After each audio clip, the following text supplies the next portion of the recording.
সেই কঠিন মুহূর্তে এসে আপনি এদের সবাই পশ্চিমাদের কালচার আপনি অনুসরণ করতেছেন, পশ্চিমাদের আদর্শ অনুসরণ করতেছেন। এই পশ্চিমা আমাদের পশ্চিম ভাইদেরকে একা একা পাখির মতো ঘুরে ঘুরে ফিলিস্তিনের মুসলমানদেরকে হত্যা করতেছে।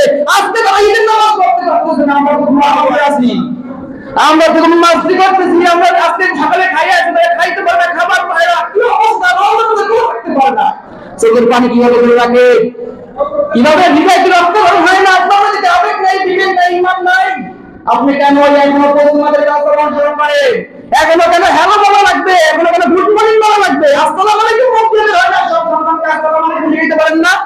এখনো আপনি পশ্চিমাদের কাছে পড়ে আছে।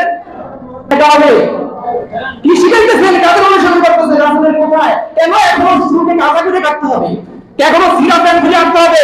লেখা প্যান্ট খুলে যুবকের হাতে মুসলিম যুবক, এই যুবক তোমাদের মতো যুবককে পাখির মতো হত্যা করতেছে আজকে ইহুদিরা। তুমি